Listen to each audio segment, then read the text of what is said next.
Куштарсың, Гүлмира биринчи жолу алгач жолу келчүң биздин эфирге. Ооба, мен үчүн деген биринчи прямой эфир болуп атат. Группадан да айтып кеттим. Элдин алдына өзү негизи чыгып интервью берген эмеспиз, пока ал даражага пока акырындык менен баратабыз. Кечээ күнү сиздин подписчиктериңиздин саны где-то бир 2000 деп жарыялаган экенсиз. Бүгүн 2035 болуп калыптыр. Биздин дагы бир какой-то степень алымыбыз болгон болсо, мы очень рады дегендейчи. Мекендештер, мен бул жерде көпчүлүк биздин мурунку подписчиктерибиз жана азыр Гүлмиранын каналына келген, группасына келген подписчиктер болсо керек. Гүлмираны тааныбаганда тааныштырып коеюн.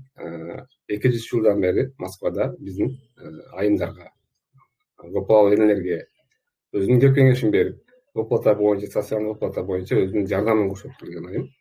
Бүгүн бизге Атайын Миглаевка келиптир. Тоже өзүнүн советтерин, кеңештерин берейин деп келиптир. Жана ошону менен бирге бүгүн ипотека боюнча дагы, үй алуу боюнча дагы кеп кеңеш болмокчу.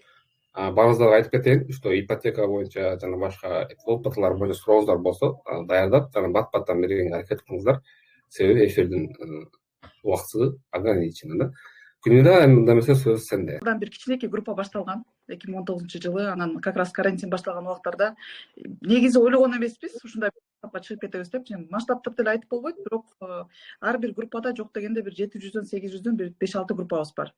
Анан WhatsApp'тан батпастан ошо 2019-жылы Telegramга көчкөнбүз. Telegramда бир пайдалуу кеңештерден эми группаны ачып, анан ошол жерде чынын айтканда деген мындай бир суроо талап болот деп да ойлогон эмеспиз да. Көрсө биздин Москвадагы мекендештерибизди жаңы колдоруна российский паспорт алып, при этом законду билбестен же бир закон билген учурда деле кантип кайсы жолдор менен бир какой-то выплатарды алышты, деги эле вообще негизи паспорт алгандан кийин что мне положено, что не положено деген маселелер аябай оорчундуу экен да. Башында биз ойлогон эмеспиз ушундай бир неме болуп кетти депчи. Кийинчерээк ушинтип батпай калып WhatsApp'тан Telegramга көчүп, ошо Telegram'дан ошо 2019-жылдан бери 5 жылдын жүзү болсо болду деп айтсак болот. Анан кээ бир убактарда мисалы үчүн Гүлмира эже биз сизди деген бир 5 жыл бери угатабыз десе, конечно, как бы приятно болот. Анан риэлторский жумушка деле негизи кыздар кече жакында эле келип баштаганбыз. Чынын айтканда деген бир 5-6 айдын эле жүзү болду. Мен өзүмө аябай бир суроо бергем.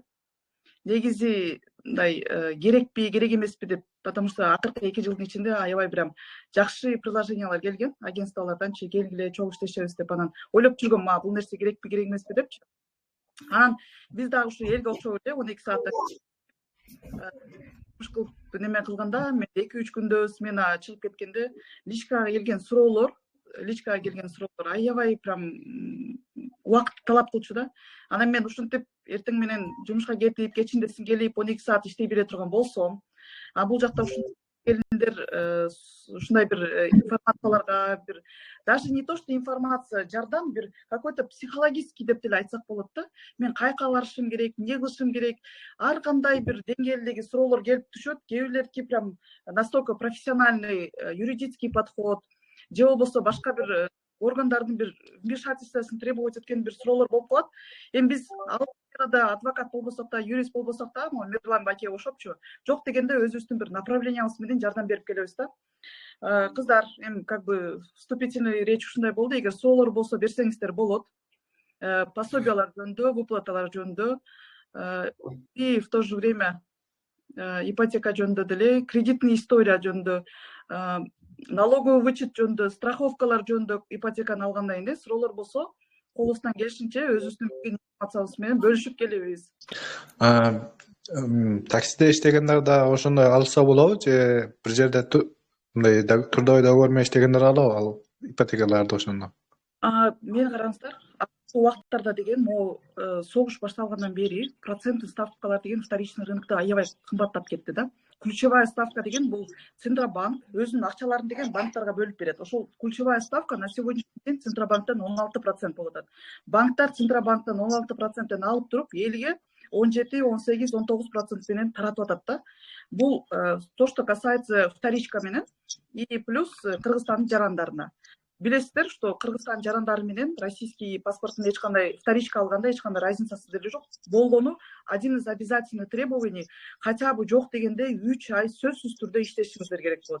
Мурда Кыргызстан паспорттарына жөн эле документтер жасап эле иштейт деген документ менен сделка чыгарып кетсек, азыр, к сожалению, андай нерсе болбой калды.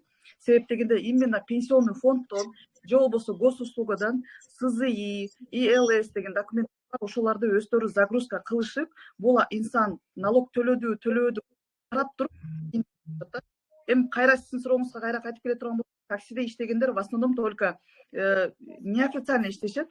А обязательное требование, могу даже 2023 жылдын октябрь айынан баштап даже российский паспортто дагы обязательно официально иштейсиң деп коюшту да. Самозанятый менен эптеп сделка чыгарып кетсек болот. Анча-мынча банктар бар, ушинтип неме кылсак, бирок колдон келишинче официально иштесеңиздер, неме сделка чыкканга мүмкүнчүлүк бар. Бирок эске алыңыздар, бүгүнкү күнү процент ставка аябай кымбаттап кеткен үчүн вторичный рынок практически мертвый. Мертвый деген эч ким эч нерсе сата албай атат да. Эмнеге дегенде, почти 10 миллиондук үйдү ала турган болсоңуздар, на практике в основном 17, 18, 19, 20%ке чейин туура келип атат да. Банктар берген, адамдарга берген процент ставкасычы 10 миллиондук үйдү ала турган болсоңуз, ежемесячный төлөм, ар ай төлөй турган сиздин ипотеканын төлөмү почти 200 миң. Почти 200 миң. Анан аябай эле муктаждык болбой турган болсо, мисалы үчүн биз регистрация кое турган жерибиз жок болуп атат, бизге ушунчалык бир квартира алышыбыз керек, бизде акча бар десе, анда, пожалуйста, ала бериңиздер, потому что процент ставкалар көтөрүлүп кеткен үчүн баардыгы эле билет, мисалы үчүн эч ким квартираны албай атат, квартиралар турат. Квартиралар арзан азырчы, аябай арзан. В то же время буну бир айтышат, бирок искусственный көтөрүп салышкан депчи, атайын специально ушундай кылышып атат деп. Вторичный рынок пока токтоп турсун дегенде, анан выбор бүткөндөн түшөт деген миш-миштер бар, бирок эксперттердин айткан сөзүнө караганда, практически плюс-минус где-то бир 24-жылдын экинчи половинасынан возможно процент ставкалар түшүп башташы мүмкүн. Бирок процент ставкалар түшүп баштаганда үйлөрдүн баасы көтөрүлөт. Ошон үчүн билбейм да, эгер мүмкүнчүлүк болсо, мен 200 миңден төлөй алам дей турган болсоңуздар, анда алса болот. Анан эми 200 миңди мен мисалы үчүн бирөөгө бир нерсени айтардын алдында постоянно ошол адамдын ордуна өзүмдү коем. Эгер мен ипотека алсам 200 миң төлөй алат белем десем, жок, мага туура келбейт. Сразу эле ачык эле айтасың да. Либо күтүп туруңуздар, либо мүмкүнчүлүк болсо бир 2-3 семья кошулса, конечно, алса болот. Жооп алдымбы? Бир мындай кош рахмат. болот. Эгер суроо берүүчүлөр болсо, комменттерге жазсаңыздар да болот, кнопканы таппайсыздар, или мага жазсаңыздар да болот. Азыр мага бүгүн бирөө жазып тур да. Азыр суроосун окуйнчу, личкама жазып тур. Именно ошол сенин тематикаң боюнча экен да. Гражданин РФ после банкротства насколько реально потом ипотеку взять в квартиру? Менин карасаңыз, Кубатбек мырза, аябай мисалы үчүн эл менен иштешкенден кийин, элдин арасында жүргөндөн кийин мындай ар кандай адамдар туш келет экен да. Мага, мен ушул темадык группалардан постоянно айтып келем, прям принципиально ушул максат менен барышып, үй алышып, үй эмес, үйгө көпчүлүк жол берилбейт. Акча либо болбосо машина алышып, 1-2 жылдын ичинде банкротство подавать этсе болот да. Ушинтип банкротствого специально максат акчаны ала кылайын дагы, анан кийин мен аны төлөбөй эле банкротство подавать этип салсам, мен бир 5 жылдын ичинде көрсө кредит албайт экенде, зато ушу кредитим мамлекет менин кредитимди төлөп салат деген максат менен барышат экен да. Бул жакшы нерсе эмес. Банкротство деген өзү негизи бул кредиттин историяң бузулуп калат, мындай испорченный. Ошодон дагы хуже нерсе. Банкротство я вообще никогда в жизни советую. Көпчүлүк учурларда вообще колдон келбейт да, аны исправлять этишчи аябай көп убакыт талап кылынат. Эгер кредиттин история мисалы үчүн испорченный боло турган болсо, Россияда мисалы үчүн 3 направление бар. Потребительский кредит, жанагындай буюмдарды алса болот. Телефон, холодильник, майда чүйдө. Кредит наличными и ипотечный кредит. Ошол 3 направление. Биринчи направление да, получается, мисалы үчүн кредит, телефон алып, аны төлөбөй койсоң боло берет да. Наличный да алып деле, мисалы үчүн төлөбөй койсоң болот, бирок ипотечный да история жаман болсо дагы, бирок төлөнбөгөн карыздар полностью жабылган болсо, открытых кредитов нету болсо, анда ипотекага просроченный кредит болгон болсо да кайрылса болот. Бирок банкротство менен у меня еще на практике не было. бир дагы адамга одобрение алган эмеспиз. Банкротство жакшы нерсе эмес. Ошон үчүн я всегда всем советую банкротствого жетишпегенге аракет кылыңыздар. Анан дагы эле биздин өзүбүздүн түпкү бир немебизге кайрылып келе турган болсок, мусулман менен мусулман эместердин жанагы ортосундагы отношения да. Биз карызды качан алса болот, даже Россиянын территориясында качан гана мен төлөй алам деген өзүнө бир ишеним болсо ошондо гана алса болот дейт да. Анан алып төлөбөй койсоң бул акырети жаман нерсе болот. Ошон үчүн я не советую. Бирок банкротство менен кредитный доктор, Совкомбанкта кредитный доктор бар. Ошол жака барып, кредитный историяңызды оңдоп, өзүнчө бир биринчи, экинчи, үчүнчү этап деген бир процедуралар бар. Ошолорду өтүп, анан рейтингди көтөрө турган кредитный карточкалар болот. Биз группадан постоянно айтып келебиз. Мен азыр биздин группадагылар отурган болсо, Гүлмире, в принципе, пособияда дагы, ипотекада дагы окшош эле бир 5-6 эле суроо да. Ушул эле суроолор кайра эле кечке эле мынтип айлана берет да. Анан кээде күлүп калышат, Гүлмире, 5 жылдан бери тажаган жоксуң. Эми тажаган жоксуң, потому что каждый раз жаңы эле адамдар кошулат. А көптөн бери неме кылгандар уже жаттап деле калышты болуш керек. Потому что одни и те же вопросы. Одни и те же вопросы. Банкротство плохо. Вылечиться. Значит, мурун банкрот болгондор кийин кайра ипотека алыш өтө кыйыныраак болот. Өтө кыйын болот. Аябай көп убакыт талап кылынат. Очень редкий случай одобряет. Хорошо. Кана Тургунбаев суроо барбы, бериңиз. Кана Тургунбаев микрофон сурады эле, бердим. Эгер мени угуп жатсаңыз, кнопканы микрофон жагыңыздагы сурооңузду бериңиз. Сиздин микрофонуңуз өчүк турат. Эгер сүйлөп аткан болсоңуз, биз укпай атабыз да. Кубатбек мырза, турсаңыз, бизге кайрылгандар в основном 80-90% келиндер да, кыз келиндер. Үй алат эле. Анан эркектер азыраак келет. Азыр бул биринчи эле берген бала болду, дагы экинчиси да эркек бала болот. Это очень хорошо. Эркек дегенде сиз просто когда үйдө, мисалы үчүн, эркек аракет кылат деген бул аябай чоң бир жетишкендик экен да. Себеп дегенде аял кишилер квартира көпчүлүк учурларда аялдарга керек болот, бирок аялдар көпчүлүк анан эрим бир разрешение бербей атат, эримди көндүрө албай атам дегендер четтен чыгат да. Анан эркектер телефон чалышып, күйөөлөр телефон чалып, биз ипотека алат элек десе, ой, жарым саат убактымды бөлүп отуруп, аябай детально түшүндүрүп беришке аракет кылам, потому что сүйүндүрөт бул нерсечи, сүйүндүрөт. Азыр бир аз неме түшүнбөй атат, көбү Telegram каналдагы биздин форматты өткөзгөндү көбү жакшы түшүнбөй атат да, что Telegram каналга кирип прямой болот, прямой эфирде ушинтип прямой суроолорду жооп прямо алса болот деген нерсени мен 6 айдан бери элдерге жакшы түшүнө албай атам. Бул түшүнөт, эл болот, анан кайра чыгып кетет, жакшы түшүнбөй атышат да. Ошондон анан кийин мына мектепке киргизүү боюнча мага бирөө жазды, бүгүнчү суроо. Мен бардыгын айттым, бүгүн эфирде специалист болот, ошо сурооңа барып бересиздер депчи. Алар эми эфирге туура келбей калат экен көбүнүн убактысычы. Анан ошого мен берип коеюн сага. Кыргызстандан келсе, 2де окуган балам Кыргызстанга алып барып, Москвага алып барсам кантип киргизем мектепке деген суроо болду бүгүнчү. Мен мисалы үчүн башканы өткөндөрсен жакшыраак билесиз да. Мен балдарым кичинекей болгон үчүн мен мектепке мисалы үчүн кире турган эмени билбейм, бирок плюс-минус общий процедураны билем. Обязательно сөзсүз түрдө чистый регистрация керек. Обязательно сөзсүз түрдө чистый регистрация. Мурда окшоп, поддельный документтерди кыла турган болсоңуздар, ал өтпөй калган. Азыр базадан текшерип калышкан. Сразу эле артка кайтарып салат. Анан кайсыл жерде мектепке киргизе турган болсоңуздар, ошол жерге регистрация коюңуздар. В приоритете всегда, мисалы үчүн, бир школа, жанында бир 5-6 дом боло турган болсо, школа в приоритете ошол жерде прописанныйларды биринчи очередь алат. Биринчи очередь ошол жерде прописаны, потому что они обязаны да. Ошол дом, ошол мектепке карайт. Анан экинчи, российский паспорты бар, бирок временный регистрациясы менен башка жакта. Но при этом российский паспорт. Ошолорду алат. Анан үчүнчү место болуп калат турган болсо, ошол райондо регистрациясы бар СНГ паспорттары менен алат. Эми көпчүлүк учурларда место жок экен деген тема аз. Могу жаңы акыркы Некрасовкаларда, Плотный, Саевой, Большой. А по всей Москве андай тема жок да. Сөзсүз түрдө ошо обязательно неме, анан келгенден кийин экзамен тапшыртат. Анан биз эне болгон үчүн ушул темаларды аябай жакшы түшүнөбүз да. Аябай көп талкуулайбыз ушул теманы. Кыргызстандан келгенден кийин 2-класска отургузуп койду, отургузайлы десек, бирок 2-класска отургузбастан 1 жыл артка деп атат деп. Айнанайындар. Москванын программасы дегенчи, өзүңүздөр ата эне болуп ошол жерде чогуу домашний задание аткарып баштаганда түшүнөсүздөр. Аябай тяжело. Это очень тяжело.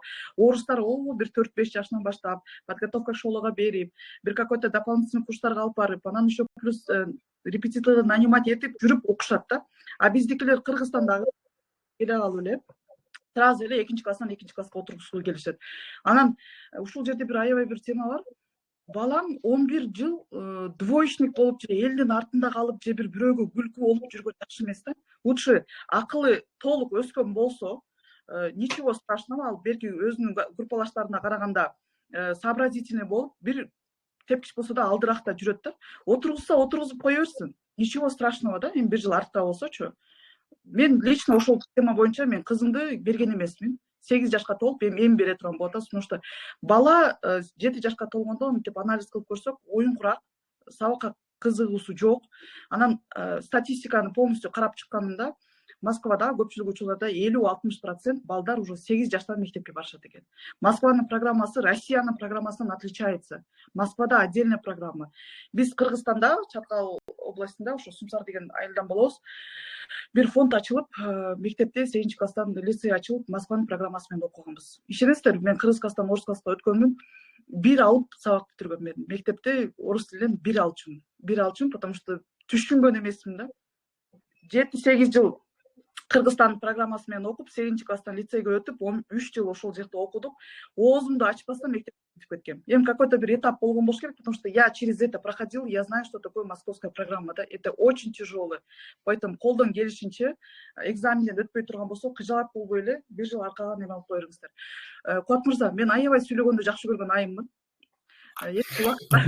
Убакыт тар боло турган кыска жооп бер десең. Бүгүн азыр биринчи эфир болгон үчүн суроолор аз болот да. Анан эгер биякта запрос койгондо мен уже кыскартам өзүмчү. Ооба. Өзүм барын токотом дагы айтам, аны суроолорду биякта суроо берүүчү бар экен. Кыска кылайлы дейм, анан кыска кылышат да. Көрүп жүрсүң керек эфирде. Күмүшай бериңиз сурооңузду. Азыр микрофон сурады. Саламатсыздарбы? Мектепке ошол кандай документтер керек болот деп сурайын дегем. Кыргызстандагы эле полностью весь пакет документтерди көтөрүп келесиз, анан кийин медкарта сөзсүз түрдө. Сөзсүз түрдө Москвадан өткүзүшүбүз керек, Кыргызстандыкы менен плюс-минус өтө берет. Негизичи Кыргызстандыкы кылышпайт, по идее. Бирок Москвадан өткөнүбүз жакшы болот. Эми Москвада мындай болуп атпайбы азыр? Кыргызстан жарандарына деген полис бербейт. Полис алыш керек. Же болбосо платно өтүш керек. Анан кыздар жанагы неме маселеси дагы, мисалы үчүн Сахарова маселеси. Мен мисалы үчүн ушул нерсени туура эле көрөм да. Себептен кыргыздар менталитетибиз боюнча больницага да көрүнбөйбүз, бир оору суркуулар аябай көп болуп, элдердин арасында деген туберкулез менен ооруп, башка бир оорулар менен ооруп, ошону деген айтпай жетпестен же өзү билбестен Москвага келип, анан кийин медкартага тапшырганда, жана медицинский книжка барып жумушка орношкондо, ондордо чыгып калып атат. Бул өзүбүздүн эле коопсуздугубуз үчүн колдон келишинче даже частный клиникаларга кайрылсаңыздар, статистика боюнча 5-6 миңдин тегерегинде. 5-6 миңдин тегерегинде. Полностью всех специалистов можете пройти.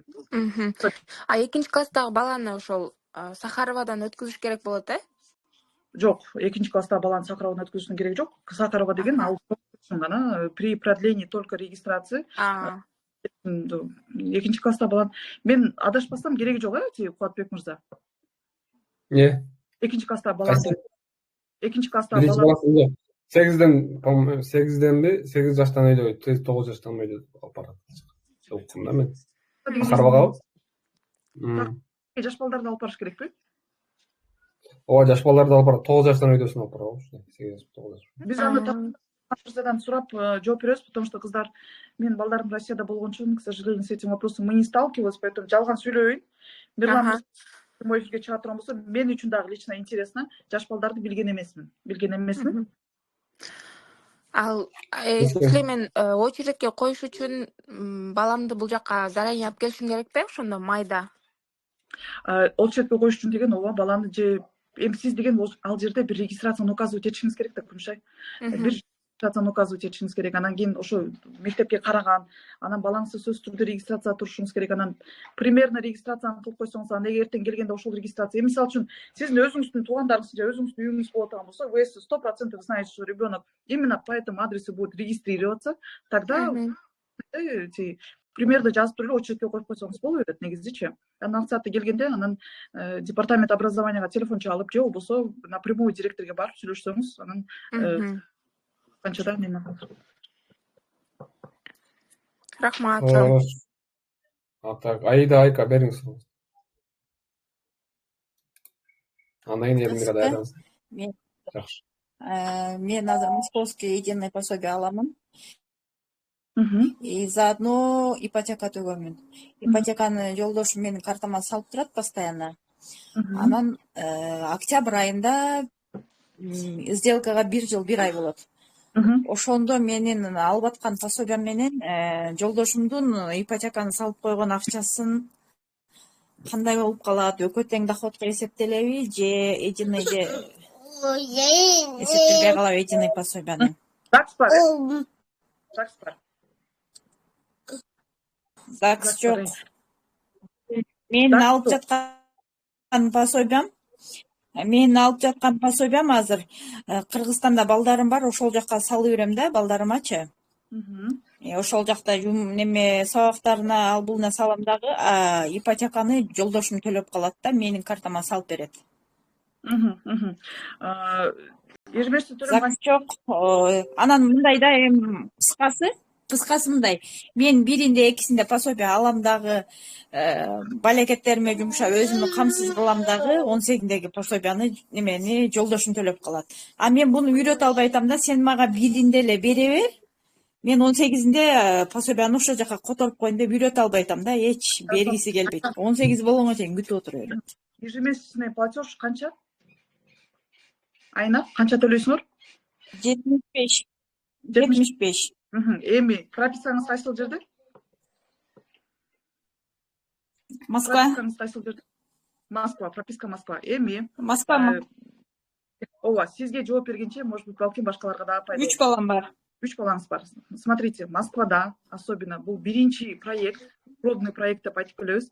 Москвада карточкага кирген полностью акчанын баары болуп эсептелинет. Полностью. Москвада мен адашпасам бир 60 миң, 70 миңдин тегерегинде пособие аласыз.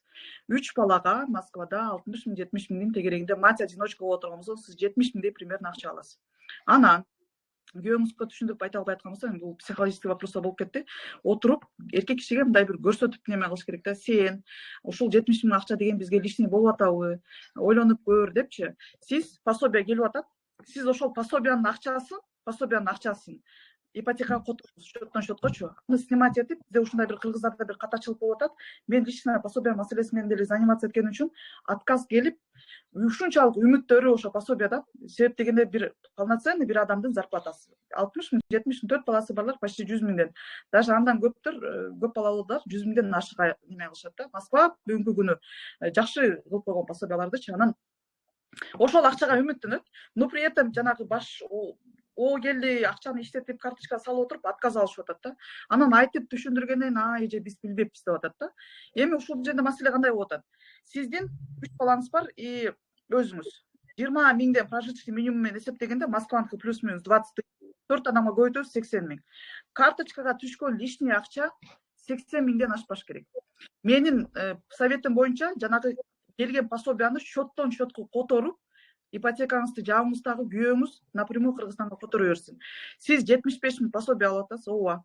При подаче заявления одновременно на всех детей пособие в доход считается. Бирок балдарыңызды бөлүп тапшыра турган болсоңуз, сиз билесиз, что чоң балаңыздыкы мисалы үчүн 8 жашка чыгып токтоп калдыбы, а берки 2 балаңызга алып атасыз. Сиз 8 жаштагы балаңызга продлевать эте турган болсоңуз, берки 2 балаңыздын алып аткан пособиясы 8 жаштагы балаңызга доход болуп эсептелинет дагы. И күйөөңүз сиздин карточкаңызга еще 75 тысяч кошуп коюп атат да. Ошондо сизге отказ келет. Ошондо үчүн эгерде чындыгында пособияда муктаждык боло турган болсо, кыздар, к сожалению, надо прям сесть, поговорить, түшүндүрүш керек. Картага лишний сиз по старым правилам, же былтыркы жылдын правиласы боюнча өтүп кеткенсиз. Быйылкы жылы кыздар прям один прожиточный минимумга өтө байлап атат. 80 миңден ашык карточка акча түшө турган болсо, к сожалению, Россия деле уже була турган жерлерди бууп, уже ужесточение киргизип атат да. Ошон үчүн ойлонуңуздар. Анан кыстырма пособие келип атпайбы? Ошол акчаны снимать этип, биздин адамдын оюнда ушул эле пособиянын эле акчасы болуп атат да. Ал акчаны алып туруп, снимать этип туруп, анан барып туруп өзүнүн ипотечный счетуна башка карточкага салып атат да. Кыздар, счеттон счетко которуңуздар. Потому что 75 миң бир доход болду. Ошол 75 миңди карточкадан снимать этип туруп, кайра эле барып туруп 75 миңди внесение кылып коюп атат. Уже сизде карточкада почти 150 миң киреши болуп атат. Сиз 150 миң киреши менен пособияга өтө албайсыздар, кыздар. Счеттон счетко которуңуздар. Мен ошол эле акчаны алып барып салбадымбы? Жок. Сиз үчүн ошол эле акча, бирок мамлекет үчүн бул уже эки башка акча.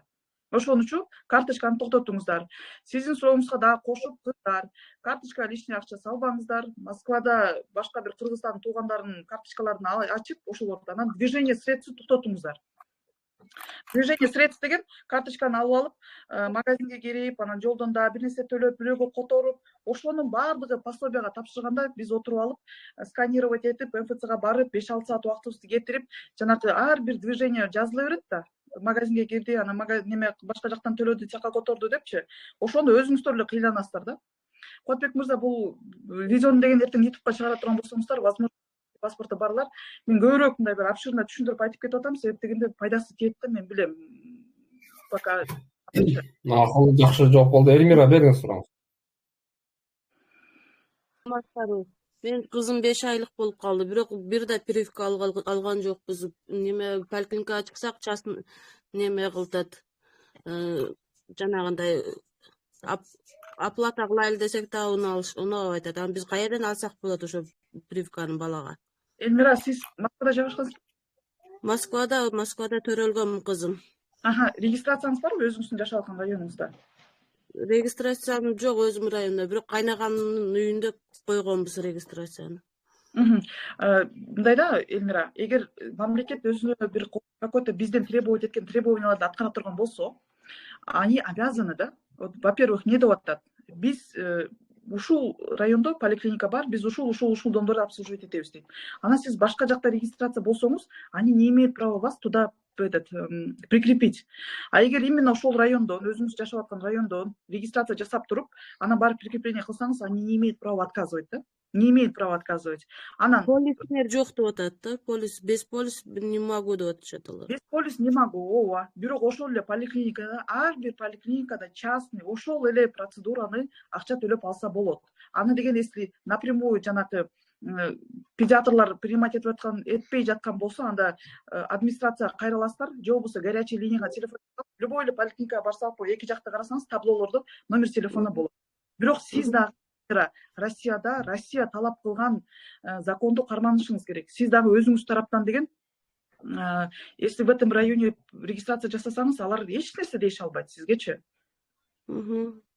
Сөзсүз түрдө сизге неме кылыш керек да. Анан частныйларда, мне кажется, кымбат деле болуш керек прививкачы. Прививка кымбат болуш керек. Анан прививканы деген биздин могу кыргыз педиатрлар менен да советоваться этип, прививка маселеси де мусулманчылык эмес деп Кыргызстанда өтө бир чоң көйгөй неме кылышат. Алыш керекпи, албаш керекпи? Обязательно эле алыңыз.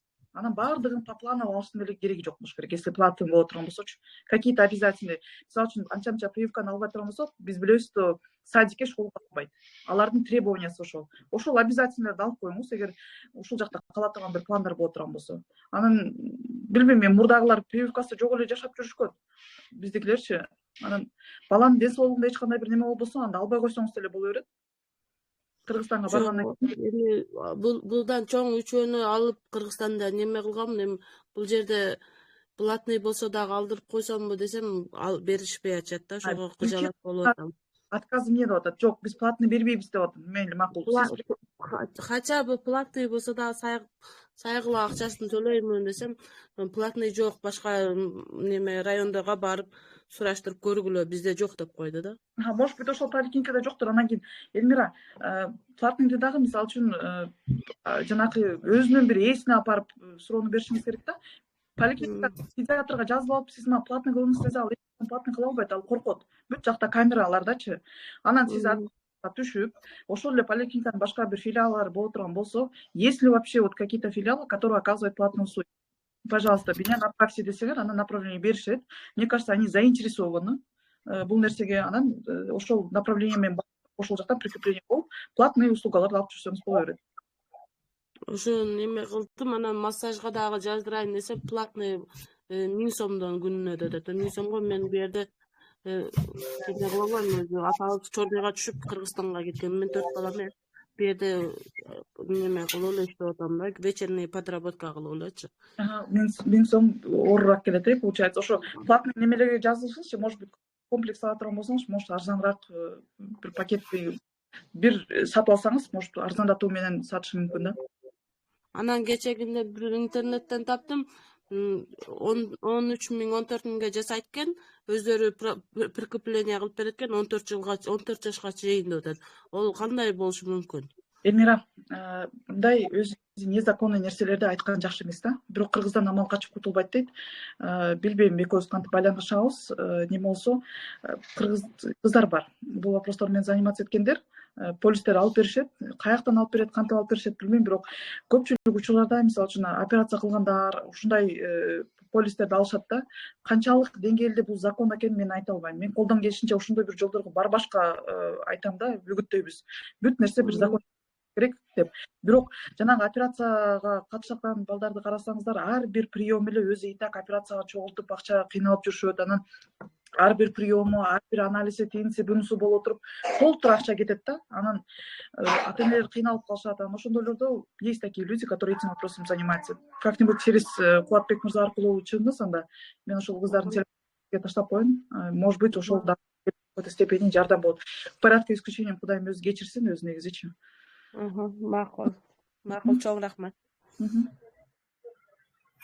Так, урматтуу мекендештер, эфирден жаңы кошулгандар жана жаңадан бери көрсөткөндөр барыңыздар. Эгер сурооңуздар болсо, кнопканы басыңыздар. Кнопка басып таппай аткан болсоңор, комментарийге жазыңыздар.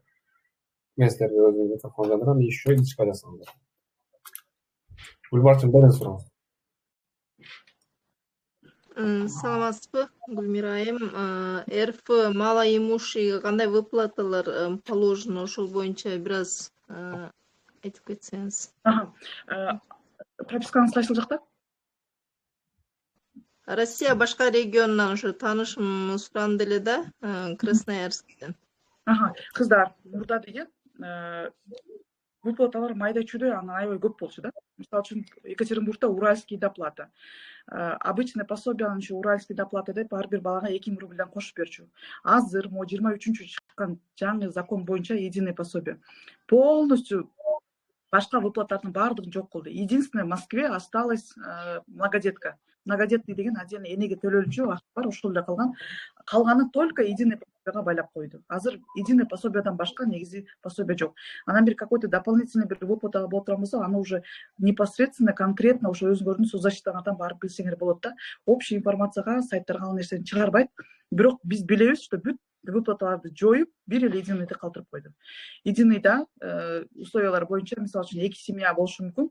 Тиининде 3 баласы бар, бунда 3 баласы бар. Бирок бир семья деген 30 000 пособие алат, бир семья 60 000 пособие алат. Эмнеге десе, семьянын тапкан доходунан зависит этет. Тиинин атасы может быть көбүрөөк акча таап келеттир, беркинин атасы азыраак акча тапса, 50%, 75%, 100% деп туруп семьянын келген доходунан. Хотя состав семьи одинаковый, бирок выплаталар по-разному болот. Ошон үчүн азыр ушунча сизге положено деп айткан вопрос өзү негизи туура эмес. Индивидуально в порядке каждую семью отдельно рассматривать. Только единый пособие калган азыр. Рахмат. Алла разы болсун. Так, урматтуу мекендештер, сурооңуздар болсо кнопканы басабыз. Азыр 4 адамга эмес бар, 4 адам кезек турса, кийин дагы 4 адам болуп кезек кылып кете берели да. Жаңы кошулган мекендештер, бизде бүгүн социальный выплата боюнча суроо жооп болуп жатат. Биздин эксперт бүгүнкү Гүлмира. Пока суроо бериши жок боло турган болсо, мен ипотека жөнүндө деген кичине айтып кетейин. Караңыздар. Российский азыркы күнү аябай басым жасалып российский паспорттор болуп атат. Россияда на сегодняшний день получается семейный ипотека, эки баласы несовершеннолетний болсо 18-ге чыга элек, же бир баласы 2018-жылдан кийин төрөлгөн болсо семейный ипотека. Мамлекет бериле турган сумма ошол семьяга 12 миллион. Проценттин ставкасы 6% болуп атат. Экинчи, просто российский паспорты болсо, льготный ипотеканын категориясына кирет. Ал жерде максимальная сумма лимита 6 миллион. И первоначальный взнос ал жерде 30%. Анан IT, анан военный деп коет. IT военный бизде азыраак, бирок основная масса бизде ошо семейный ипотека менен. Анан эмне үчүн ошо семейный ипотекага басым жасап ушул сферага келип калдык? Биз застройщиктерден үй алып берип иштеп атабыз. Застройщиктерден үй алып берип иштеп атабыз. Биздин услугабыз эгер ошол бизде кайрылган кардар алдын ала застройщик барган эмес болсо, биз полностью сопровожденияны бекер кылып беребиз.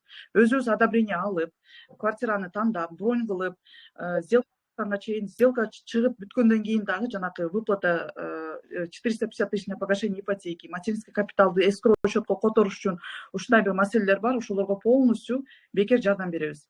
Бирок застройщикка бара электен мурун бизге келиш керек болот. Аны застройщикка бардыбы барбадыбы тоже сайттан запись кылып туруп, анан неме кылабыз да.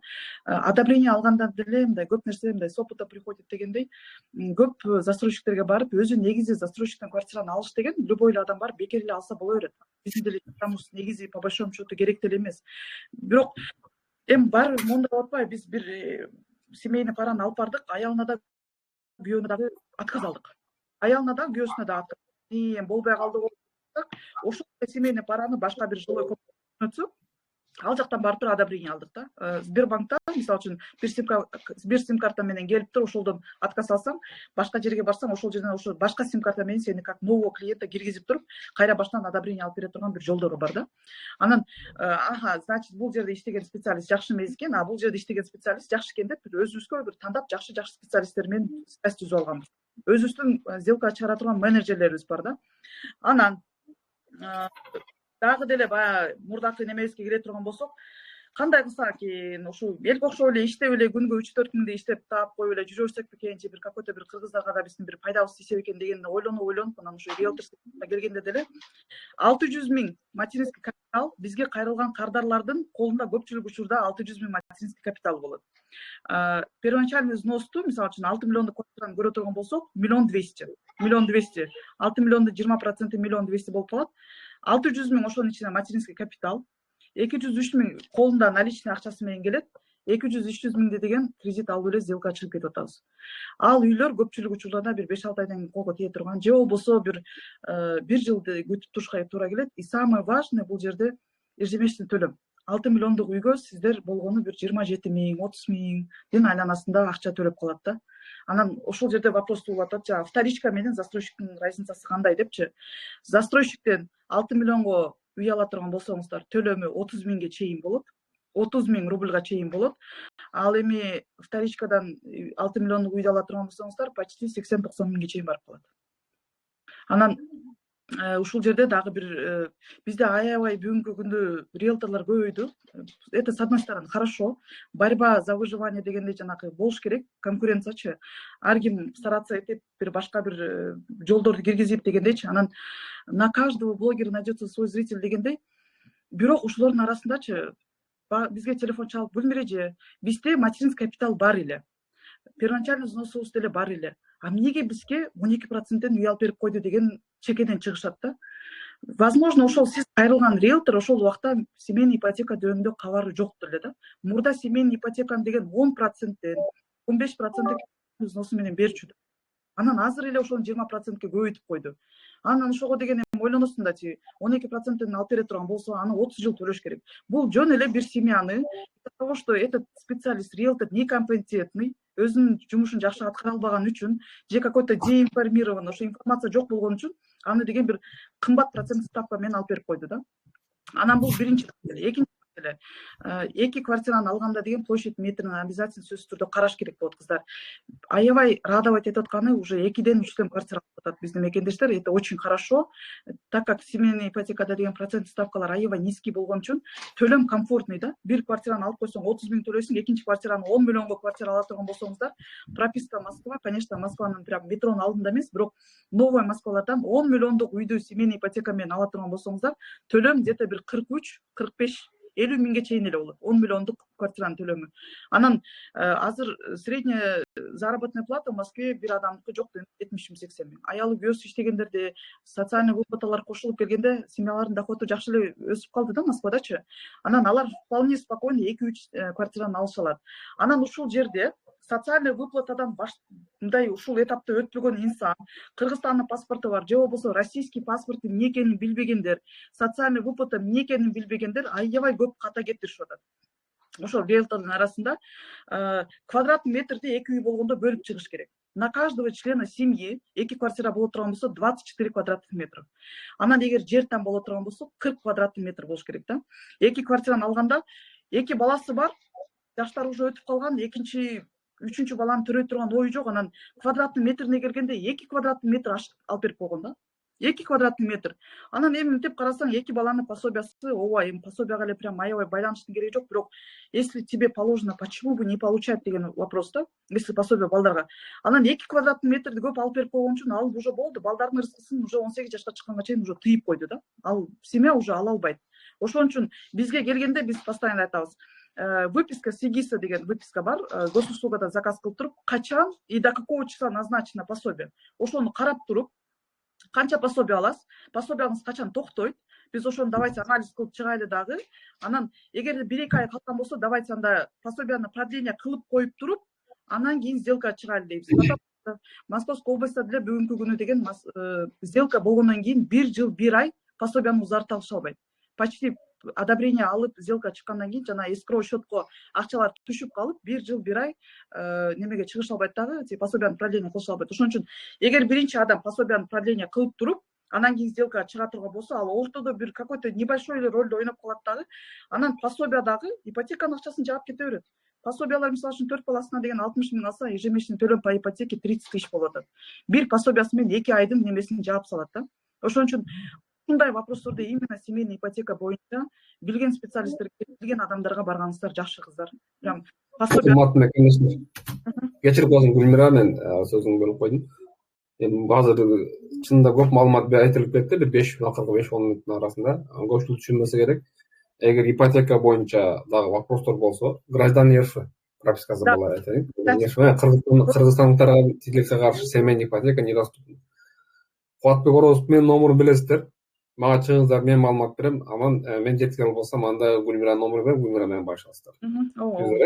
Эгер суроо пайда болсо, түшүнбөй калган болсо, Кубатбек Орозов мага чыккыла, менин номурум ошо каналда жазылып турат.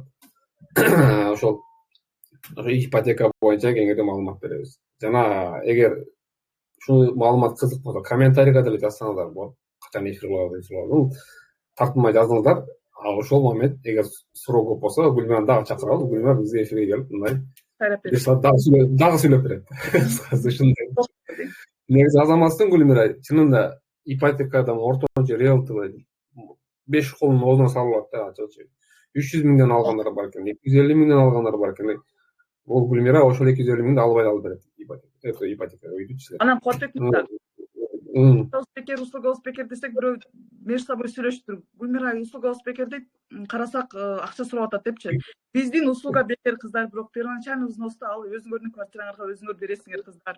Первоначальный взнос сөзсүз ал өз бекер үй алып берип атырсыз. Хорошо. Бекер деп жазсак, ушинтип акча сурады го деп да бар экен да. Хорошо, андай. Эфирдин аякташына дагы бир 10 мүнөт убакыт калды, 15 мүнөт. Мен оюмча для того, чтобы первый раз кылып атабыз эфирдечи. Ошон үчүн суроолор мен болбой атат. Мен дагы реклама таштайм эттим башка группаларга, что ушундай специалист болот.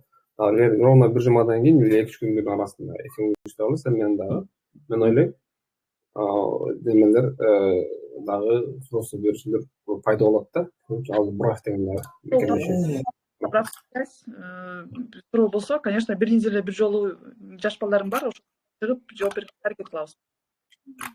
Хорошо, анан алгач ушундай болот башта.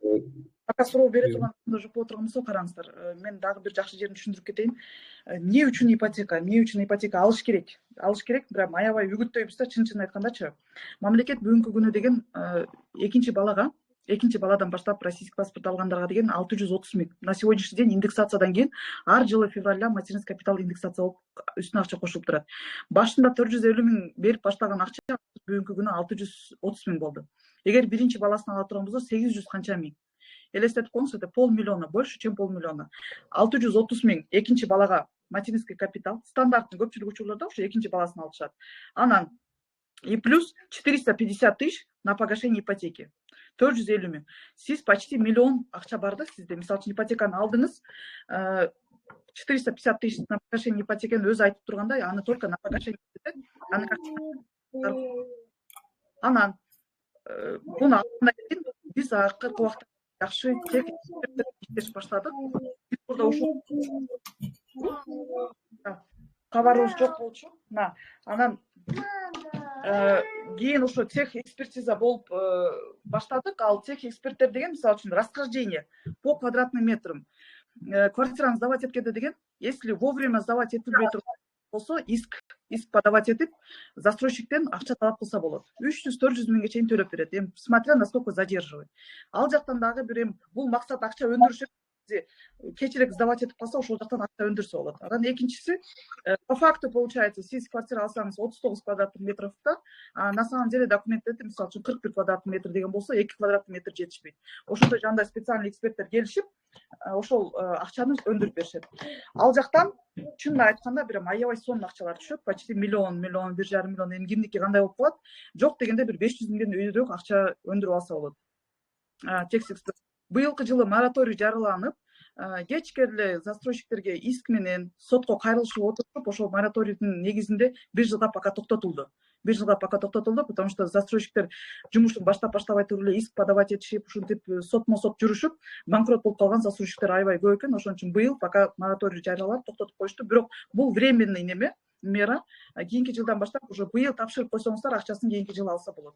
Ал жактан да плюс-минус жок дегенде бир 500 миң акча өндүрсөм болот. Анан сиз үйдү алгандан кийин официальный жумушка кирдиңиз. Официальный жумушка кирдиңиз дагы налоговый вычет деген бар, кыздар.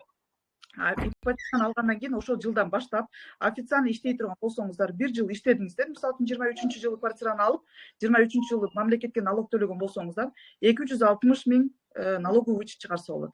Ал биринчи сиз ошо мамлекетке канча налог төлөгөн болсоңуз, 1 жылдын ичинде 6 миңден эсептеп отуруп, где-то бир 40 миң болсо, 24-жылы ошол налогду 40 миңди чыгарып беребиз. Анын барасындагы да ипотека погашенияга иштетип коебуз. Пока 260 миң болмоюнча, хоть 10 жыл болсо дагы ошону чыгарып беребиз да. Алына бере турган, ал жок болуп кетпейт. 260 миңди чыгарып бүткөндөн кийин 390 миң вычет проценти деп коет. Ошол 390 миңди. Ошондой эсептеп көрсөңдөр деген аябай жакшы жеңилдиктер бар да. Почти 2 миллион, 2,5 миллионго чейин акчаны эле мамлекет жаап коюп атат да. Балдардын пособияларын карасаңыздар 50 миң, 60 миңден бизде менталитетибизге кудайга шүгүр 3-4 бала да, жок дегенде бир семьядачы 3-4 бала, ал семьялар деген 50 миң, 60 миңден пособие алышат. Ежемесячный платеж 6 миллиондук үйдү деген 23 миң болотса, сиз материнский капитал алдыңыз, 450 тысяч на погашение ипотеки, еще там налоговый вычет, тегиниси бунусу, экспертиза, анан пособие.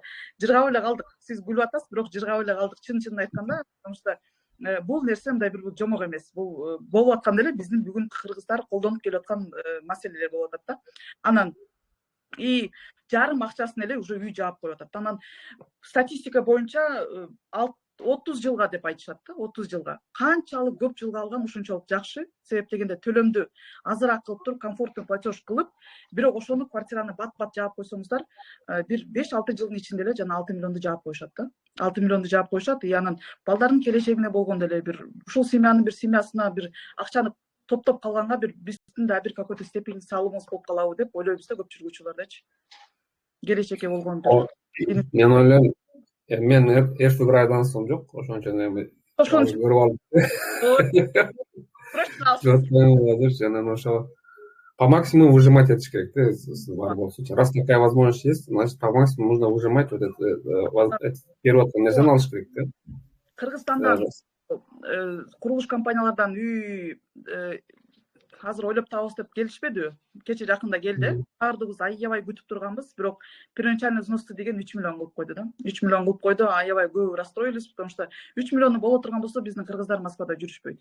Бирөөсү миллионго барып жер алат, миллионго барып үй салат, миллионго барып бизнес ачат дагы эч ким 3 миллиону бар адам Москвада жүрбөйт да. Анан эми пока бүгүнкү күнү биздин Кыргызстан ошого күчү жетип атат, ошого шүгүр. Мен убакыт сааты келгенде, может быть, даже мындан Россияга окшогон бир программаларды ойлоп таап калаттыр. Эми пока возможность болгончо Россиядан үй алып, капиталыбызды чогултуп турайлы. Кимде мүмкүнчүлүк болсо, российский паспорты болсо, историясы жакшы болсо, коркпоңуздар. Действительно коркпоңуздар да. Анан биз мурдан иштеп жүрүп эле элге чыкчу эмеспиз, реклама кылчу эмеспиз. Жолукта болгончо кичине шариаттын жолун кичине түшүнгөнүбүз үчүн колдон келишинче адамдардын жүзүн чыгарып, ушинтип кылыштын кереги жок. Мындай бир пиар этип, реклама кылыштын кереги жок деп ойлочубуз. Бирок алданып калгандар, акчасын берип квартира ала албай аткандар, аябай көп суммада акча төлөп аткандар көп болгон үчүн анан акыркы убактарда реклама кылып баштадык. Анан рекламанын жакшы жери адам көргөн сайын кызыга берет экен да. Адам көргөн сайын кызыгып эле кетчи, ой тиги эже квартира алыптыр, ой бул эже квартира алыптыр. И суроопту алып деле ошонун аркасынан аябай көп болуп атат. Гүлмира, Самара Менде суроо суроосун бар берсин, эле. анан кийин Гүлмира, дагы бир Гүлбарчын жолу менде суроо бар. Ай макул өтпесеңер. айтыңыз. Мына ипотека боюнча башка шаарларда филиал барбы же иштегенге возможность, алып бергенге возможность барбы? Мисалы, Красноярский шаарында ушундай проблема бар да, ипотека боюнча алам дегендер көп. Гүлбарчын, мени карасаңыз, мен өзүм Екатеринбургтан үй алгам да. Анан бирден бир себеп мен ушул сферага кирип калдым деле өзүм башымдан өткөн да. Монополия деген нерсе бар. Монополия деген нерсе бул бир шаарда бир эле кыргыз риэлтор болуп иштейт да. Ал кааласа выездке чыгат экен, каалабаса чыкпайт экен. Кааласа телефонго жооп берет экен, каалабаса жооп берет экен. Андан башка эч ким жок. Ал ушунчалык бир же может быть убакыт сааты аздыр, же может быть кардарлары көптүр, айтор жооп бере албайм да. Биз үй алганда деле биздин риэлтор барбай койгон. Үйдү карабай койгон. Биз өзүбүз квартираны издеп, апам менен атам 60-ка чыккан адам өздөрү барып карашкан, анан ушундай болот турбайбы деп телефон чалсаң телефонго жооп бербейт. Обратный связь деген нерсе жок. Анан бүгүнкү күнү ошо Москвада аябай риэлторлор көбөйүп атпайбы? Мен ошол бир жагынан сүйүнөм да. Ошо потому что есть спрос, адамдар аябай басым жасашып, ушу квартираны алса бат эле жаап коюшуп 30 жылга деген калып кетишин жанасын түшүнүштү да ошодон кийин эми башташынан риэлторлор көбөйгөнү жакшы болду. Бирок Гүлбарчын, биз анализ кылып караган боюнча биздин кыргыздардын капчыгына туура келген в основном бир эле застройщик менен иштешебиз. В основном мен өзүм мондай бир Россияда эң чоң агрегатор бар. Ошол агрегатор менен иштешебиз. Негизи возможность есть да, вот физически тияктан деле неме кылганычы. Бирок бүт нерсе онлайн болот. Бүт нерсе онлайн болгон үчүн көпчүлүк учурда мисалы я хочу сама съездить, посмотреть, да, вот застройщиктин бар үйүн неме кылышыбыз керек болот. Ошон үчүн мен эгер только эле телефондо отуруп эле сайрай бере турган болсом, анда кереги жок го деп, пока Россиянын башка шаарларына басым жасай элекпиз. Биз башында келгенде А101, Инград, ДСК, анан Сипром деген аябай застройщиктер көп. Кыргыздар карап баштайбыз. Премиум класс, бизнес класс, анан комфорт класс, эконом класс деп бөлүп айланып карап акырында, к сожалению, 80-90% бир эле застройщиктен келип алып атабыз. А ошол застройщиктин силердин шаарыңарга, к сожалению, стройки нету. Именно силердин Красноярск шаарда жок. Ошон пока масштабка чыга элекпиз, бирок биздин кыргыз мекендештерибиз, эжелерибиз алып бергендер бар. Ошолорго кайрылсаңыздар болот. Рахмат. Анан пособияга тапшырганда, допустим, 7 жаштагы кызга уже пособие алып атам да, ошону жылына продление кылып туруш керекпи же кандай? Единое пособие назначается только на 1 год. Мурда универсальный боюнча жанагы 0-дон 3-кө чейин, 3-төн 8 жашка чейин ушундай жыл сайын өзү уланып кете берчү. Единый пособиянын условиясы только назначается на 1 год. Каждый год надо подтверждать свой доход, и каждый год надо обязательно продлевать надо. Выписка с регистра деп туруп, выписка заказ класс госуслугадан ошол жерде кайсыл датага чейин назначение экенин көрүп алсаңыз болот. Бир ай калганда 15 кийин озарсаңыз боло берет. Хорошо, Самара берсин суроосун. Гүлбарчын эже бүттүбү сизге? Убакыт аз калды просто. Туура түшүнөсүздөр, э? Самара бериңиз суроосун. Алло, да. Гүлмира. Мен суроо материнский капитал жөнүндө сурайын дедим да. Менин кызым декабрда мына 23 жаңы жылга чейин гражданство алды да, баласы неберем экөө. Новосибирскиден. Просто Новосибирскиге гражданство алган себеби дагы Новосибирский жаңы төрөлгөндө ушу порог сердца менен төрөлгөн, анан немеге барганбыз, ушу Новосибирскиде Мишалкинада операция болду, 1,3 миллион ошол мындай гражданствосы жок эле да, анан ошол болуп жүрүп, анан гражданствого тапшырдык. Анан декабрда алды да, немеси жардам тийип калат. Полисі жок, анда биз билбейт экенбиз, полис Новосибирск сатылбайт экен. Иши кылып ошонага акчага операция жасатканбыз. Анан на будущее балага керек эткен все равно деп гражданство тапшырдык. Анан в декабре они получили гражданство. Анан реабилитация болуп кетишкен да, жакында эмес. жайында кеткен. Ошол немеге баласына акысы барбы немеге материнский капитал алганга до Нового года? Алды. Баласы гражданство алды. Вместе они получили вместе в декабрда. 23 декабрда. Мен как раз өзү Мирлан юрист чыгып атпады ошо Кубатбек мырзага юрист немеден жооп берип атканда мен ошол суроону бергем да. Самареже аябай актуальный вопрос болуп атат. Даже бир кызга декабрда паспорт алып, ал 19-да канчасында паспорт алгандагы МФЦга барып колуна бумажканы алыптыр уже. Материнский капиталды колуна алгандагы материнский капиталды аннулировать этип коюптур. Аны мен ошол суроо боюнча Мирлан мырзага телефон чалып, юристтердин жардамы керек, ушундай кандай чечсек болот деп. Бир эле сиз эмессиз да? Жаңы закон боюнча деген декабрдын 25-нен уже закон чыккан, уже закон күчүнө кирген. На момент рождения и мама, и ребенок должны быть гражданами РФ деп туруп, успеть этпей калгандарга материнский капитал, к сожалению, бербей атат. Пенсионный фондко чейин барып, горячая линияга жазып, электронный обращение кылып, көпчүлүк ушу мекендештердин аркасынан аракет кылдык биз дагы. Мага өзүмө лично кызык суроо болчу, бирок, к сожалению, по закону положено, эми төрөсөңөр, эми аласыңар деп коюшту да. А декабрдын числосуна да карайбы же уже карабайбы? 23-нде алып туруп эле ошо 23-нде подавать этсеңиздер келип калса жакшы болот эле да. Хотя по закону мен Мирлан мырзага да телефон чалганда айттым, автоматически 5 күндүн ичинде госуслугадан уже чыгыш керек деп жүрөт да. А сиз 23 декабрда паспорт алган болсо, 25 декабрда уже закон күчүнө кирип атат да. Все равно физически успеть этпей калып атасыздар да. Нет, числосунбу мен 23-жылын айтып атам. Декабрдын 23-жылын декабрда. Жылы 23 болсо канчанчы немеден алган? Точно числосун билбейм, тактап билейинчи, анан ошого заранее немелерди көрүп кирип сурап. Азыр бүт нерсе онлайн заман болуп калган үчүн госуслугадан эле чыгып калат. Ошо госуслугадан эле еще вопрос, перебью, извини, пожалуйста. Госуслуги в Кыргызстанда, она просто сейчас Кыргызстанда да, иштебейт окшойт да, госуслуга кире албайт да никак. Сим карталар бул жака жөнөтүш керек. Россиянын территориясында ошо бирөө сим картасын алып, ошонун сим картасымен, потому что 23-жылдан баштап дагы жаңы закон чыккан. Без СМС подтверждения госуслуга кире албайбыз. А биз СМС керек болот. Мурда жөн эле кире берсе болот. Кыргызстан жүрүшүлөргө барат да СМС, барбайт ал. Ошол российский сим картасын иштетиш керек да. Ооба, сим картасын бул жака бериш керек. Госуслуганын кайсы Может быть, и это положено, да? Тапшырган болуш керек. Мен Москвада жүргөм, ал Новосибирскиде жүргөндө, ана паспортты алды, анан кийин немеге МФЦ налоговыйга барып, документтер тапшырды, СНИЛС алды жаңы, анан неме материнский капиталга дагы тапшырып койдум деген да. А может быть, у нее еще уже есть, госуслугадан выписка смарт-капа деп заказ кылсаңыздар чыгып калат. Эгер положено болгон болсо, алып койгон болсо, анда онлайн эле ошол жетиштүүбү, ошол жетиштүү. Чоң рахмат. Ладно, анда личный дагы суроолор бар эле Гүлмирага, можно, да, связаться с тобой? Мырза аркылуу ооба кайрылсаңыздар болот. Только через него. Хорошо. Чоң рахмат.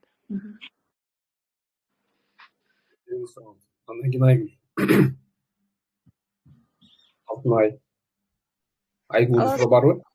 Ооба бар. Саламатсызбы, Гүлмира эже. Биз Новая Москва боюнча сурайын дедим эле. Новая Москва, прописка Москва болобу? Биз Московский областтан үй алдык эле, анан ошого Москвага прописка кылайлы дедик эле. Мырза, анан ушул жерде дагы бир аябай айтып атамбы, мен ушул сферага келгенимде эч өкүнбөй кетем да, кээдечи өкүнбөйм, прям аябай жакшы кылыптым деп. Эгерде семьяда инвалид бала боло турган болсо, же бир какой-то бир атасы же апасы же бир ушун бир ден соолугунан жабыркаган адамдар болсо, прописка Москва обязательно да. Прописка Москва. Могу келинде эле Московской областан үйдө алып койгондо прописка Москваны издеп жүрөт да. Зачем деген суроо туулат да. Мен башында келгенде өзүмдүн үйүм региондо, бирок мен Москванын пропискасынан башка бирөөнүн үйүндө пропискада жүрөм да. Я тот человек, который прописку Москва колдонуп жүргөн адам катары, мен мага келгендерге обязательно приоритете прописка Москваны прилагать этем. Хоть Новая Москва болсун, хоть чеке жактан болсун, прописка Москва алып коюңуздар, потому что Россия бул өзүнчө мамлекет, Москва өзүнчө. Соцвыплата, сиз пенсияга чыкканга чейин Москваныкы отличается, кыздар. Ошон үчүн Новая Москва Москвага кирет, сиз неме кылсаңыздар болот, анан көпчүлүк учурларда ошол колдон келишинче Москваны алышка аракет кылыңыздар. Кадетке тапшырат элем, пилотко тапшырат элем, военный окууга тапшырат элем, балдарын ушинтип окутат элем, же болбосо школдо бир немелер керек болот. мындай дополнительный занятиялар керек болот. Бүт жерде московская прописка требуется, оказывается, да.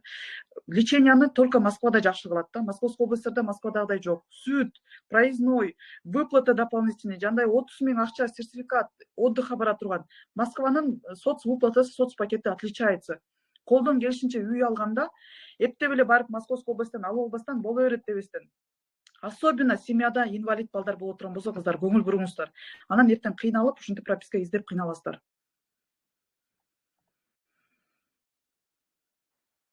Айгүл бериңиз сураңыз. Айгүл.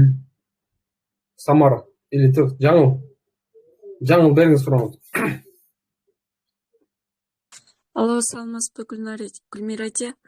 Мен деген күйөөмдүн паспорту Кыргызстандыкы, меники РФ 3 балабыз бар. Балдарым Кыргызстанда да, анан мен бул жактан өзүм Москвадамын, пропискам Новосибирскийдики. Анан эмеге пособияга тапшырсам доход жок деп отказ келген да. Анан ошону кандай кылсам пособияга чыгара алам да, самозанятость ачыш керек деп уктум элем да. Күйөөңөр Кыргызстан жараны, күйөөңөр официально иштебейт, э? Ооба, ал Кыргызстанда ал. Ал Кыргызстанда. Жаңыл, бир эле вариантыңыз бар. Азыр законду билген адамга деген жеңилдетүүлөр айып көп да, чын айткандачы. Мурда мисалы үчүн уважительная причина деген причина бар. 3 баласы болсо, мамасы официально, силер Москвада официально иштеп атпайсыздарбы? Силер иштегениңер менен күйөөңөрдү дагы азыр бул жаңы чыккан закон боюнча сөзсүз түрдө Кыргызстан жарандарын многодетный статуста коюп корочкага кирип атат. Именно 20 баштап чыккан закон боюнча күйөөңүздүн госуслугасы подтвержденный болуш керек, сөзсүз түрдө. Кыргызстан жарандарын самостоятельное подтверждение кыла албайсыздар.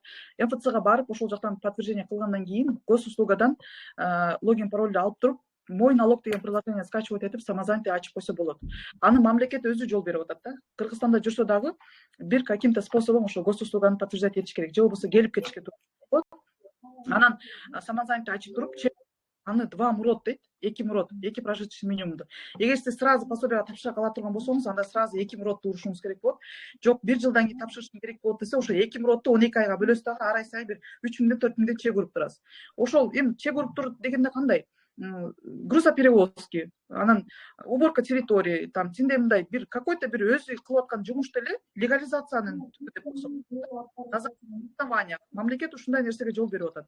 Самозанятый ачыңыздардан 2 прожиточный минимум, прожиточный минимумду көрөсүздөр, ошонун экөөсүн урасыздар, анан пособияга тапшырсаңыздар өтүп кетесиздер. Только күйөөмдөн мен ачсам болбойбу, күйөөм ачыш керек ба обязательно? Жараны многодетныйга кошпой атат. Уважительная причина только на вас будет распространяться, на мужа нет, к сожалению. Сизге только сиз иштеп койсоңуз боло берет, потому что 3 балаңыз бар, сиз многодетный мамочкасыз. Многодетный мамочкалар балдары 18 жашка чыкканга чейин иштебей койсо, мамлекет тарабынан бошотулган. Бирок атасы сөзсүз түрдө иштеш керек. В одной семье на одного человека только распространяется многодетный корочканын эмеси, условиялары, а экинчи адам сөзсүз керек да. Экөөнү жок дегенде бирөөсү иштеп, ошондо акча таап, бирок акчасы жана прожиточный минимумга жетпей аткан болсо, мамлекет пособие төлөп берет. Мен ойлоп аткандым, мен ачып туруп анан кете берсемби Кыргызстанга? Кыргызстан болгон үчүн болбойт, к сожалению. Быйылкы жаңы чыккан закон боюнча болбойт. Макул, рахмат. Күйөөңүз ачыш керек болот. Гүлнара, бериңиз сураңызды, Гүлнара. Гүлнара, бериңиз сураңызды. Мен жарым саатка деп киргем. Саат Кудай буйрса деген. Биз жарым саат болуп кетти. Гүлнарага жооп берип коелу, анан кийин эфирди тыңдайбыз. Сорлор эми коюп туруп да көбү кечирээк кирет да. Ошого муну эске алабыз. Бул мага да выходной ошого кичине кеңираак. Гүлнара, ата башка күндөрү, будний күндөрү мен жумушка барам да, ошого мен 7-де баштайм, 8:30 акташым керек, 9-да жумушка барышым керек. Ошон үчүн мен эртең актанып тура келип атат да. Гүлнара, бериңиз. Гүлнара эже кандай угулуп атабы? Угулуп атат. Кандай денсаулыктарыңыз жакшыбы? Бир суроом бар эле. Биз Россия неме московский пропискадабыз да, күйөөмдүн атында ИП бар. Немеге тапшыралы дедик эле, пособиягачы. 3 балам бар. Күйөөмдүкү неме прописка областтыкын, өзүмдүкү Москваныкы. Анан ИПсы бар. Ошого алсак болобу же ИПга берилбейби? Эмнеге алган? Машинага алып? Ооба, машинага. ИП ачкан. Москванын пропискасы менен ИП менен вообще өтө албайсыздар. ИП деген Москвада, Россияда негизи пособие только малоимущийлерге гана, жана жакыр жашаган семьяларга. А ИП өзү аты айтып тургандай индивидуальный предприниматель. Предприниматель деген бул жакшы жашайт, ал бай деген адам да. Бай адам пособие албайт негизичи.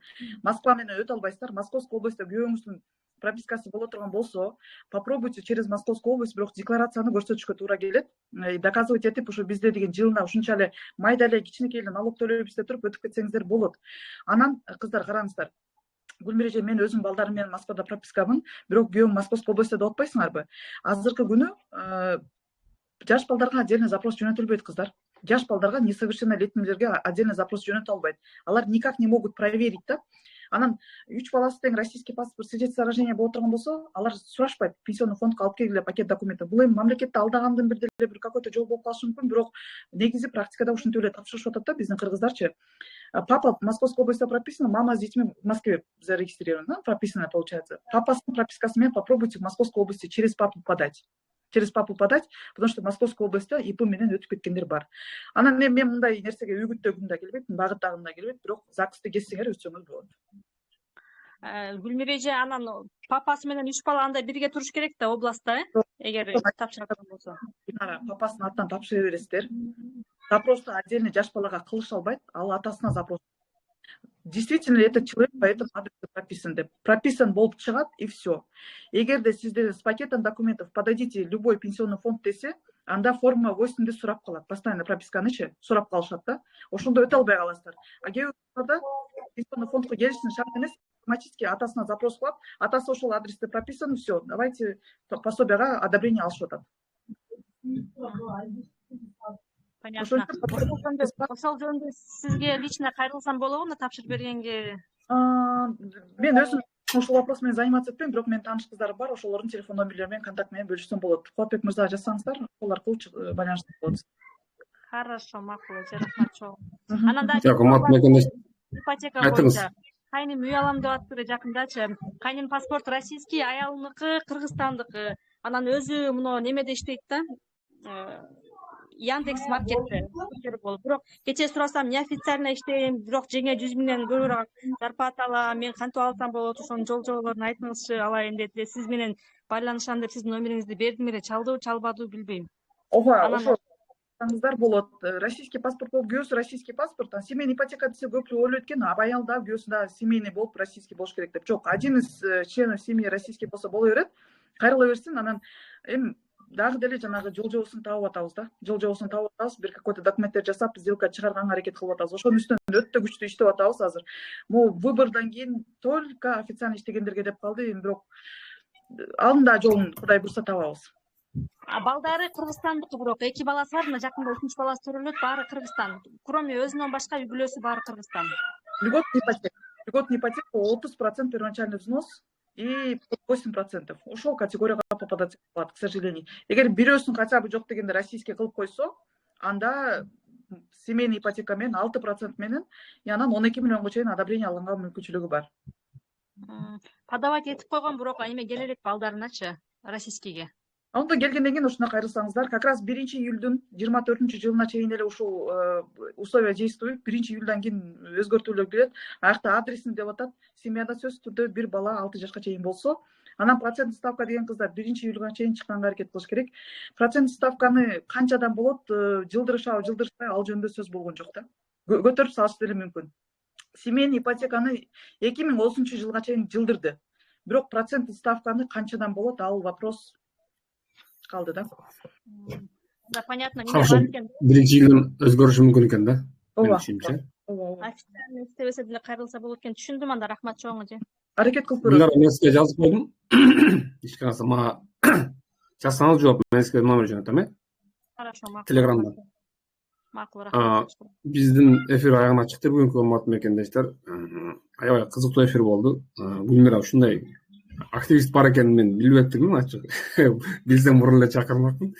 Мага негизи жакты эфир. Мен ойлойм, биздин мекендештерге дагы, биздин подписчиктерге дагы аябай полезный информация болду. Эмне кылабыз? Рахмат айтабыз чоң Гүлмира. Гүлмиранын эфири мен ойлойм хотя бы голосовой форматте чыгат YouTube'га.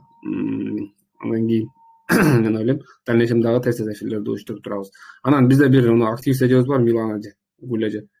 Колун көтөрүп калды, сурасын бир. Милана эже, сурооңузду бериңиз, анан аяктайбыз.